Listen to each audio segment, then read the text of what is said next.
Olá, estamos iniciando mais um Sindicato em Ação aqui na TV Urbana. Este é um programa produzido e apresentado pelo Sindifisco RS. Eu sou o jornalista Luiz Augusto Kern, mais conhecido como LAC, e vou conversar hoje, temos até um grande prazer de conversar com esse auditor fiscal aposentado, que é muito reconhecido na categoria. Ele tem diversas funções, atividades, coisas que ele gosta, e agora que ele se aposentou, todo mundo conhece ele na categoria, né, entre os auditores fiscais. Ele agora se aposentou e está dando início a uma nova atividade, não é isso, Guajará? Perfeitamente. Agora, depois de um certo tempo de aposentado, então eu resolvi despertar uma das coisas que eu tinha meio adormecida na minha vida, que era a questão de escrever. Então, foram surgindo coisas ao longo do tempo e eu fui me animando. E aí foi sobrando tempo e eu fui me organizando para fazer esse tipo de atividade. E aí, com essa pandemia agora, ela me proporcionou a possibilidade de eu, então, exercer, ou melhor, fazer com que essa coisa que estava adormecida dentro de mim despertasse e eu conseguisse escrever. E, para estrear, eu comecei a trabalhar num livro que eu já pensava há uns 2, 3 anos atrás. Então, a pandemia, como eu disse, me proporcionou a possibilidade de eu desenvolver essa ficção, que na realidade é uma ficção, né? Não é um livro que conta a história de A, de B, é uma ficção dentro de um determinado lugar, dentro do estado do Rio Grande do Sul, para o interior, evidentemente, né? Sim. O E um ano livro e que pois não, o livro que o Guajará está lançando, Guajará Oliveira, auditor fiscal da Receita Estadual aposentado, é o Consertador de Estradas. Nos fala sobre esse livro, Guajará, que de onde é que veio a inspiração e do que trata o livro? Pois então, o livro, quando eu tenho uma propriedade rural ali no interior de Caçapava do Sul, onde eu planto oliveiras, né? E eu me deslocava de 15 em 15 dias, eu ia para lá para resolver questões relacionadas com essa atividade agrícola. E me chamou a atenção, várias vezes que eu estava circulando por aquelas estradas de chão, de um senhor que pegava um carrinho de mão, pegava uma enxada e uma pá e começava a tapar buracos naquelas estradas vicinais ali que ficava perto da casa dele. E aquilo me chamou a atenção, porque na realidade aquele senhor, primeiro, era muito pobre, em segundo lugar, não tinha carro, não tinha absolutamente nada. E eu várias vezes tentei parar para falar com ele e não me animei, né. Aí um determinado tempo, quando eu quis procurar ele para conversar, o senhor tinha partido para outra, né, ele tinha falecido. Mas aquilo ficou em mim. Eu digo: "Mas por que esse senhor faz esse tipo de atividade se ele não teria nenhuma razão para isso, né?". E aí, em função desse ponto referencial, eu desenvolvi uma história, né, ficcional, é lógico, e ela é mais ou menos, eh, localizada em termos de época, entre os anos 1950 e 1960, no interior do estado do Rio Grande do Sul, onde as coisas eram bastante difíceis para as pessoas, né, porque na realidade com toda aquela dificuldade que as pessoas tinham, com falta de luz, com falta de transporte, com as dificuldades naturais das próprias atividades rurais. E eu fui desenvolvendo esse tema. E foi baseado nesse senhor que eu comecei a história. E aí é óbvio, né, que esse senhor, é o centro da minha história. Porque aí eu projetei uma série de coisas em cima não só da atividade dele, como da própria ação dele, aquela ação que me chamou a atenção, que era uma ação, na realidade, útil para um monte de pessoas, né? E Sim, que aquilo seria muito interessante eu desenvolver um tema em cima daquilo. E foi com esse intuito que aí eu comecei a trabalhar, e aí eu comecei a trazer coisas da minha infância, no interior, né, que eu conhecia algumas coisas relacionadas, por exemplo, com esquila de ovelha, com a arrumação de cerca, tratamento de animais, e eu desenvolvi uma história em cima disso aí. Então o livro tem, eu não vou contar tudo, porque senão fica sem graça.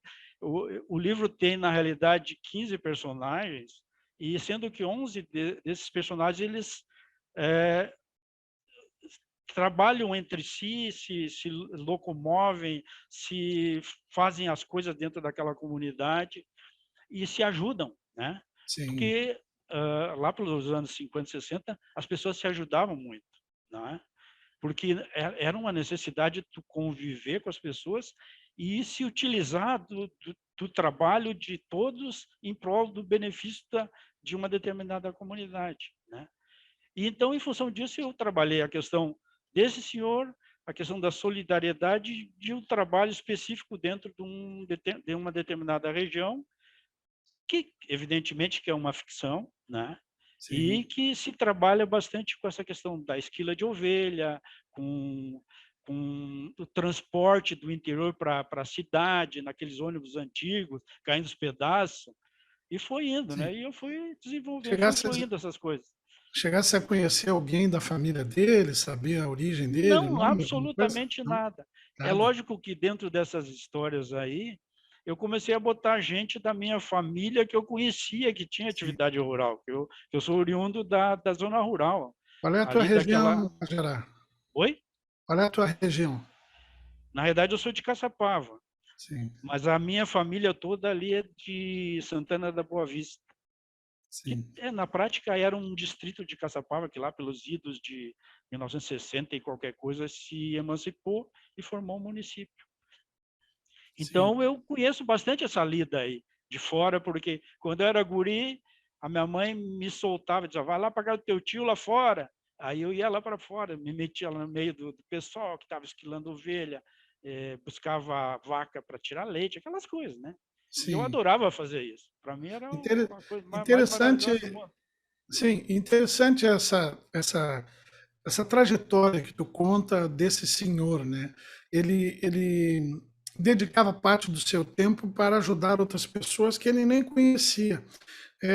Essa solidariedade dele, fazendo bem, sem olhar para quem, e isso te transportou para os dias de hoje, onde nós temos uma necessidade de que isso se torne uma convivência entre toda a sociedade? Na realidade, sim, porque hoje em dia a gente é muito egoísta, a gente está muito ligado a computador, a celular, as pessoas não conversam mais, né? Falta diálogo, falta convivência, isso é fundamental para o ser humano.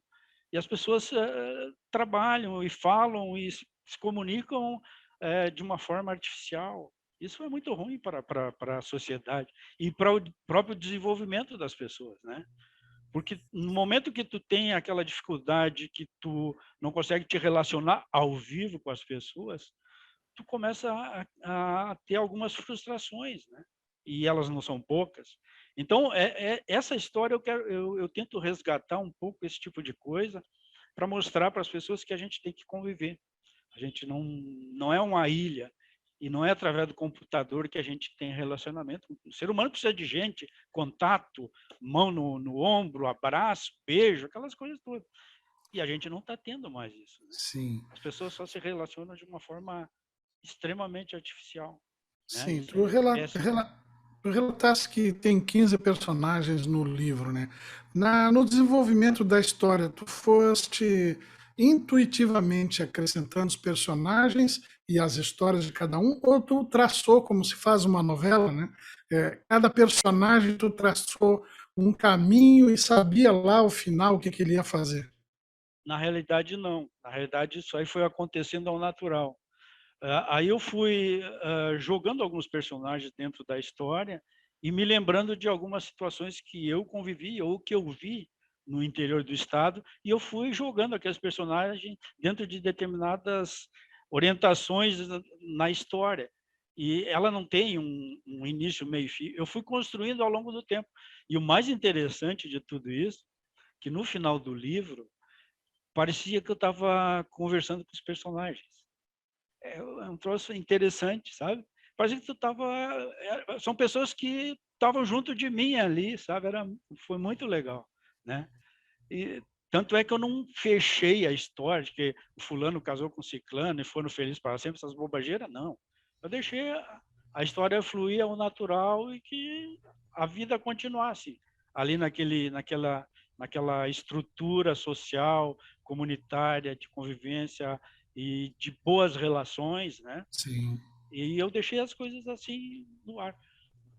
E uma sim. outra coisa que, claro, eu fui dar uma pesquisada também, é com relação, por exemplo, a questão da venda de lã de ovelha, né? Porque, na realidade, nós temos barracas ou cooperativas que compram essa lã. E o que que acontece? Muitas dessas barracas, ou nós chamávamos de barraca, né? Essas cooperativas, elas compram a lã, classificam ela, embalam e vendem para o Uruguai. Então, eu botei alguma coisa relacionada com os uruguais, alguma coisa em espanhol tem ali também no meio da história, cartas de alguém do Uruguai para o dono da cooperativa, comprando lã, essas coisas. Então, Sim. eu fui jogando um monte de historinha aí no meio. E também eu botei alguma coisa relacionada com comida, né? Bastante coisa relacionada com culinária. E sabe, tu também, a gente é mais ou menos um pouco mais velho, tu deve te lembrar que no interiorzão, assim, tem a rodoviária, tem o local onde chega aqueles ônibus, e Sim. sempre tem uma pensão onde as pessoas vão comer, né? O pessoal que vem de fora vai comer naquelas pensões. Então tem uma pensão ali nessa historinha aí, né? E também tem canções, no meio tem uma canção de um amigo meu que eu achei fantástica, e eu coloquei pelo menos a letra da canção dentro do livro, né? Porque não só de trabalho vivem aquelas pessoas, de repente alguém vai pescar numa sanga, e aí vai, né? Então, vai fluindo dessa forma, as Sim, coisas ali. interessante, tu fizesse uma viagem interior através da história desse senhor, né, ao Sim, teu sim. passado, às tuas origens, à tua família. Foi isso que tu sentiu nesse período de... Mais ou menos sim, dentro de uma determinada ótica, sim, né? Porque eu vivenciei muito essas coisas dentro da minha família e na própria região onde a minha família é originária, que é o interior lá de Santana da Boa Vista. Então tem coisas assim, é óbvio, tem muita coisa de família, ou de que eu vivenciei, que eu vi, e que, olha só, teve um determinado período quando eu era gurizinho, guri, tipo 9 anos, a minha mãe me levava na casa do meu tio e ele tinha uma venda lá naquele interiorzão, onde não chega, não passa nada, naquele fim de mundo. Aí, como a gente era piá e era pequeno, então tinha sacos para ensacar lã. E aí eles pegavam sacos compridos de 2,5 metros de altura, e aí, como a gente era pequeno, eles botavam a gente dentro do saco e jogavam os velos de lã, que eram os pacotinhos de lã, para dentro, e a gente ficava lá dentro socando a lã para caber mais lã dentro daquele saco imenso. Então, por isso que eu trouxe esse tema aí, porque eu achei legal. E aí, no final da história, eu já sou bem velhinho, né? No final da história, desse tipo de atividade, aí o meu tio disse, bem, agora vocês vão ganhar uma Coca-Cola. Tomar uma Coca-Cola naquela época era um troço fabuloso. Não existia, não. Eu achava o máximo. Ganhar uma Coca-Cola era o top de linha de qualquer coisa. Então, é Sim. bem interessante. Mas lá, e como é que foi essa experiência de escrever, de sentar diante de uma tela de computador hoje, né? Sim. Comparado assim com o teu trabalho, a tua origem, toda a tua profissão pela qual tu te aposentou é uma profissão mais técnica, né? Ela tem contato humano, mas ela é basicamente técnica, né? Como é que foi essa dicotomia entre essas áreas assim? Foi bacana É tu que, fazeres é isso? que na realidade, são segmentos da minha vida profissional. Na realidade, eu trabalhei muito na área técnica, contábil, etc, etc. Mas depois, no decorrer do desenvolvimento da minha vida, eu fiz direito, né? E o direito te dá uma margem boa para te trabalhar esse tipo de questões, né? E aí tu abre um espaço de conhecimento e tu melhora a tua forma de escrever, o teu conhecimento do português, ele evidentemente que aumenta um monte. E eu sempre gostei de ler, não necessariamente livros, né? Mas eu sou um cara que leio muito. E eu li muito direito também, porque eu fiz muita coisa no direito. Então, isso aí me deu, digamos assim, um pouco de base para mim trabalhar essa questão da escrita, né? Mas isso aí é um segmento todo. E eu sempre tive vontade de escrever, né? Mesmo quando eu fazia esse trabalho técnico, eu dizia, um dia eu vou escrever alguma coisa, não sei quando. E aí foi essa oportunidade. E mais, né, meu cara? Esse é o primeiro livro, porque eu tenho mais 2 em projeto agora, se a coisa Oh, funcionar. olha que É, maravilha! Pois, um eu quero, eu já vou dizer, sim. eu vou escrever sobre o caminho de Santiago de Compostela que eu fiz, mas não sob a ótica do peregrino que anda de bastãozinho com a mochila nas costas. Eu quero trabalhar essa questão sobre a ótica dos animais do caminho, né? Eles vendo o peregrino circular, o que o bichinho vê ali naquela pessoa. Então eu quero criar uma historinha assim desse Interessante. lado. Quando é que fizesse esse caminho? Esse caminho é fantástico, é uma É experiência muito de legal. vida. Eu fiz esse caminho em 2011. Foram 20 dias de caminhada. A gente saiu da França, em uma cidadezinha chamada Saint-Jean-Pied-de-Port, e aí fomos para Roncesvalles e fomos indo e acabamos em Santiago de Compostela. Todo arrebentado, mas chegamos. Porque a caminhada é longa. É longa, é longa, é longa, bastante pesado. E um outro livro que eu quero escrever, que também está no meu esquema aí, é sobre um introdutor da olivicultura na Espanha, que é um professor meu, que é muito amigo meu, que foi assessor da ONU para essa área da olivicultura, e eu já disse que eu vou escrever uma ficção com o personagem, será ele. E ele é de uma cidade na Espanha, da Andaluzia, chamada Banhos de Encina, onde tem um castelo imenso lá. Então, eu estou trabalhando essa questão aí também para desenvolver um livro sobre esse professor. Ele disse assim para mim, não me deixas nervioso com isso. Muito interessante. Olha, Vamos deixa ver se eu. vai dar tempo, né, meu cara? Sabe como é que é, né? Vai dar tempo sim, com essa vitalidade que tu tens. E eu queria agora conversar, até olhando aqui para a câmera, com o nosso telespectador, nosso ouvinte. Veja que personalidade interessante nós temos hoje no nosso programa, um auditor fiscal aposentado, aqui da Receita Estadual, assim como outros tantos colegas que nós temos entrevistado e ouvido também, conhecido, que após a aposentadoria foram fazer pintura, foram fazer poesia, foram fazer canto coral.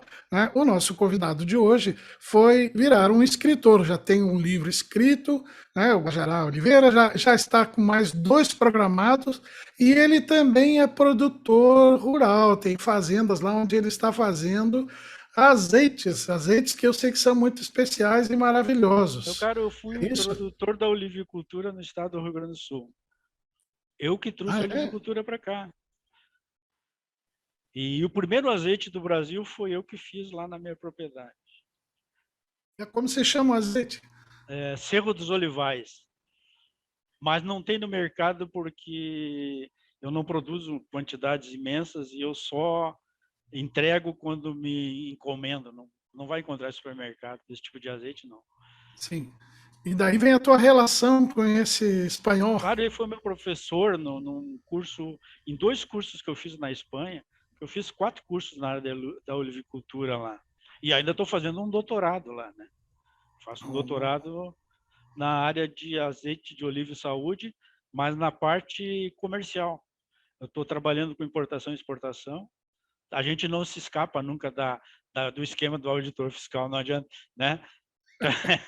E aí eu tô trabalhando no meu doutorado, eu quero ver se termina esse ano, não sei se vou conseguir.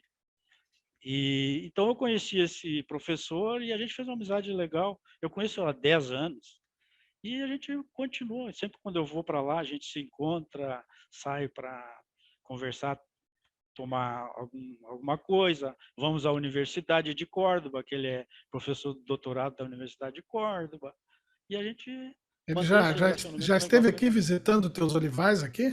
Já meu caro, nós fizemos duas jornadas internacionais de olivicultura aqui no estado. Eu fiz uma em 2013, eu trouxe a nata da olivicultura mundial, os cientistas da olivicultura mundial, fiz um evento na PUC, organizei lá em 2010, Sim. e depois em 2014 eu organizei uma feira internacional de olivicultura na PUC também. E aí eu trouxe mais Bom. gente, veio gente até da Turquia para cá. Eu sou bastante envolvido nessa área, bem envolvido com esse tipo de coisa. Sim, E eu sim. escrevo para uma revista espanhola chamada Mercasei, que eu escrevo sobre a parte comercial da venda de azeites no mundo. E trabalho especificamente com coisas aqui do Brasil. Eu faço projeções de venda de azeite, compra, essas coisas todas aí, avaliação de mercado. Eu faço esse tipo de coisa. Muito bom. Olha, você está aqui na TV Urbana, no programa Sindicato em Ação, conversando com o nosso convidado especialíssimo, multifacetado, com criações, com atividades, com criatividade, criações em várias áreas do ser humano. E agora nós vamos fazer um pequeno intervalo, já voltamos para continuar conversando com ele, o Guajará Oliveira, nesse programa que é o programa do Sítio Fisco RS aqui na TV Urbana. Nós vamos para o intervalo ouvindo as notícias, destaques da semana com a jornalista Fabiane Flores e nós já retornamos para continuar a nossa conversa com o Guajará Oliveira. Um minutinho, ouça as notícias em destaque com a jornalista Fabiane Flores e nós já retornamos. Oi lá, aqui. Olá, pessoal que nos acompanha em mais um programa Sindicato em Ação. Vamos conferir agora as notícias da semana. Sindifisco RS fecha novos acordos e disponibiliza série de convênios aos filiados. Charles Alcântara, presidente da FENAFisco, apresenta 5 perguntas para ajudar o eleitor brasileiro a decidir o voto. Uma das perguntas é sobre se o candidato apoia a revogação da reforma trabalhista de 2017. Em entrevista ao Sindicato em Ação, futuro presidente da Assembleia Legislativa, deputado Valdeci Oliveira, reconhece trabalho do Sindifisco RS. Veja detalhes no site do sindicato.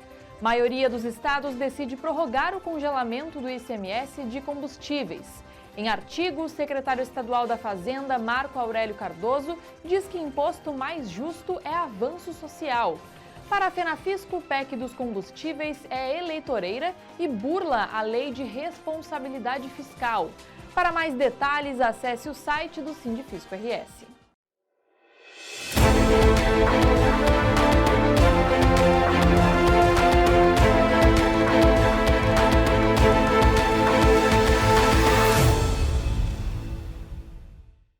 Estamos retornando com o programa Sindicato em Ação, hoje entrevistando o auditor fiscal aposentado Guajará Oliveira, que está lançando um livro muito importante na vida dele, o primeiro de uma série que ele está se programando.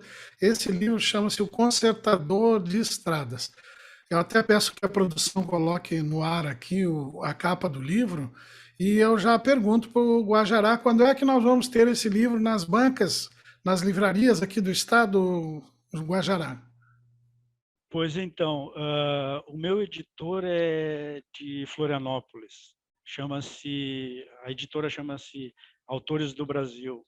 E nós estamos programando para que esse livro fique pronto até o final do mês.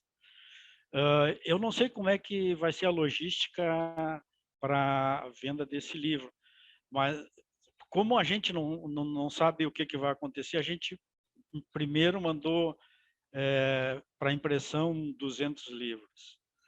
Depois, à medida da aceitação do pessoal, a gente vai fazendo uma segunda, uma terceira edição. Então, na realidade, até em função dessa questão da pandemia, a gente optou por mandar o livro via correio, essas coisas para quem quiser. Evidentemente que eu vou autografar para todos que quiserem, né? Não tem problema nenhum, e mando via correio. porque nesse primeiro momento a gente ainda não vai trabalhar essa questão das livrarias. Depois, à medida da aceitação e como vai se desenvolver, como eu disse, a gente então vai ver essa questão. E que, na realidade, eu não entendo muito, que quem entende é o meu editor lá de Florianópolis. Sim, teu mercado que tu conhece bem é o de Oliveiras, né?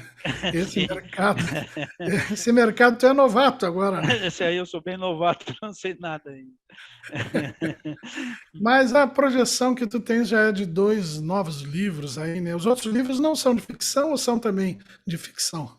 Na realidade, sim, né? Como eu havia te explicado antes, trabalhar essa questão por exemplo, do Caminho de Santiago de Compostela, com a visão dos animais do caminho, tu vai ter que criar uma ficção, né? Tu imagina os animais dialogando com os animais, para falar das pessoas que estão passando com a mochila e bater com uma sei lá, qualquer coisa no animalzinho, matar, aquelas coisas. O cavalo que está olhando, o pessoal que está passando, essas coisas. Então, é uma construção de diálogo bem difícil, mas eu vou trabalhar nisso aí, porque eu acho bem legal, e nunca ninguém escreveu dessa forma. Todo mundo escreve sobre o Caminho de Santiago de Compostela, mas pelo lado místico, pelo lado não sei do Sim, que, a a sua experiência que experiência, sim. rebentou os pés, aquelas coisas, né? E comeu tal coisa em tal lugar, carimbou o passaportezinho lá em tal lugar, aquelas coisas. Não, é uma coisa totalmente diferente, né? Pelo menos eu vou tentar. Não sei se eu Sim, vou ser tu, feliz. tu teve essa ideia de escrever esse livro com o olhar dos animais, né? Porque foi lá que tu teve essa ideia, olhando para a quantidade de animais que tem pelo caminho? Foi justamente isso. Eu estava passando e, de repente, eu vi um, tipo uma rua, a gente chama de ruga, um bichinho caminhando ali grande, eu digo, opa. E aí, de repente, olho mais adiante, um determinado pasto tinha cavalo, aí, daqui a pouco, tinha ovelha, e aí comecei de boa, mas eu acho que seria interessante. O que esses animais pensam desse povaréu que está circulando por aqui, né? Vamos construir uma brincadeira, uma ficção, para ver se a gente chega a algum lugar, né? Pelo menos eu espero. Sim, sim. Essa tua paixão pela vida do campo, até pela tua infância, ela está, após a tua aposentadoria, aflorando em ti? São coisas novas dentro de ti ou tu sempre vivenciou isso? Na realidade, eu sempre vivenciei. Eu saí do campo, mas o campo nunca saiu de dentro de mim, né? Eu sempre apreciei esse tipo de coisa. Eu sempre acampei, eu sempre pesquei, eu sempre fui para o interior, visitar as pessoas. Então, é uma coisa muito interessante, porque ali as pessoas são verdadeiras, elas são muito legais, elas gostam de ti, elas gostam de te receber, né? Então, não existe nenhum tipo de falsidade, nada, as pessoas gostam. Elas gostam de conversar contigo, ver o que tu está fazendo, o que tu pode acrescentar na vida delas, porque elas têm essas carências, né? E tu tem trocas, né? Tu aprende muito com essas pessoas, né? Por mais humilde que seja uma pessoa do interior, tu aprende um monte, né? Os caras te dão lições de vida assim fantásticas, né? Então, a gente tem que fazer esse tipo de diálogo para crescer como um ser humano e tentar também ajudar as outras pessoas a melhorar as suas vidas. Porque, afinal de contas, a gente está por aqui, daqui a pouco a gente vai embora. Se tu não deixou nada de útil para as pessoas, não bem material, isso aí é bobageira. Tu nasceu e morre pelado, não tem essa conversa, né? Então, mas tu pode deixar coisas. Pode deixar coisas boas para as pessoas, que elas vão se lembrar, que vai acrescentar coisas na vida delas. Então, é por essa ótica que eu vejo as coisas, né? Teu Então, processo, é um teu trabalho. processo de criação, Guajará, para escrever esse livro que já está pronto, tu sentava todos os dias para escrever ou tu deixava vir a inspiração? Tem aquela famosa frase, né? Escrever, pelo menos no jornalismo é assim, é muito mais transpiração, né, do que qualquer outra coisa, né, do que inspiração. Tem que escrever e aquele é o momento. Tu te impôs isso ou tu deixou à vontade? Na verdade, as coisas foram fluindo ao natural. Eu não fiz uma espécie de imposição para mim mesmo. Eu disse, eu vou escrever. E aí eu fui, à medida que eu tinha tempo, eu fui trabalhando essas questões. Às vezes, em determinado momento que eu estava fazendo uma outra atividade, às vezes eu parava, pá, mas isso aqui seria interessante eu colocar no livro. Aí eu ia lá, buscava o capítulo que eu estava escrevendo e jogava alguma coisa lá dentro. E assim foi, né? Teve períodos que, por exemplo, eu fiquei uma semana inteira escrevendo, né? Essa semana eu larguei com tudo, vou só escrever. E aí eu me sentava e ficava escrevendo. Aí eu escrevia 40 páginas, assim, rápido. E foi indo. E foi fluindo. É aquela coisa que eu estava te falando antes.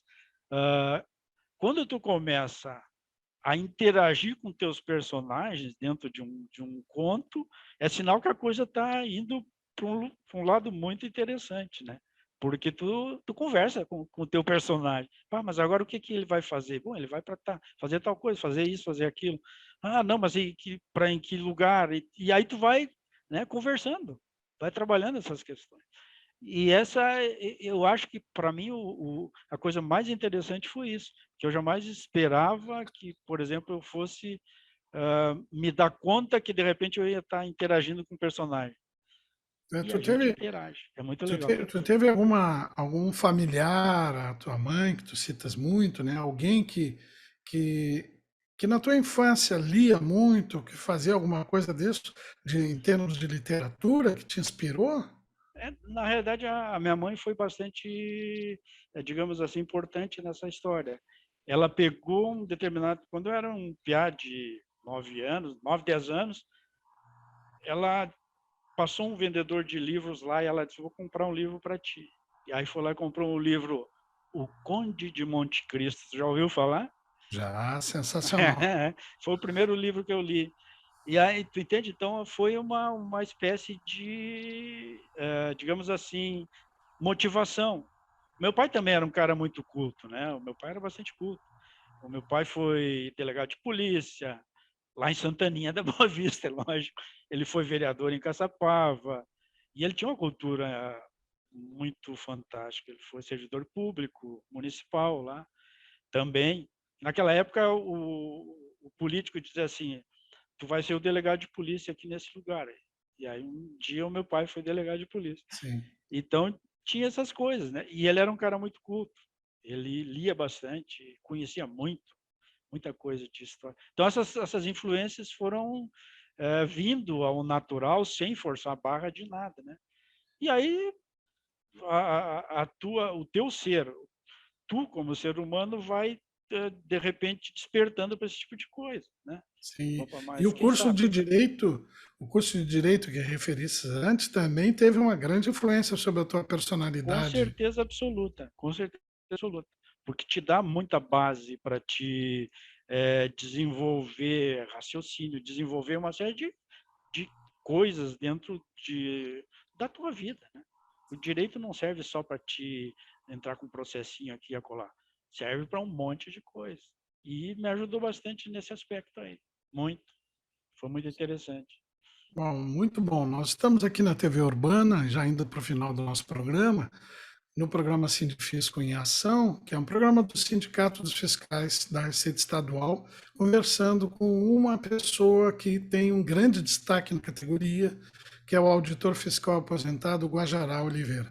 Guajará, chegamos ao final do nosso programa, te desejo muito sucesso no teu livro e te deixo aberto aqui para te falar com nossos telespectadores agora, ao final do programa. Pois então, eu agradeço a oportunidade que me deram aí para a gente falar sobre o meu livro, sobre uma série de questões, e coloco à disposição, evidentemente, o livro para que as pessoas, os colegas que queiram, pode entrar em contato comigo, que eu dou um jeito de mandar, né? E eu espero que eu obtenha sucesso com a história e que essa história sirva para alguma coisa para as pessoas, que esse é o objetivo do livro, né? E eu espero que os colegas também gostem, né? E a gente está à disposição aqui sempre. Além do mais, né, meu caro, temos aquela questão das músicas. Não sei se tu te lembra, né? Lembro, lembro. Olha, Então, eu agradeço bastante a oportunidade que vocês me deram aí para a gente falar um pouco de coisas um pouco diferentes.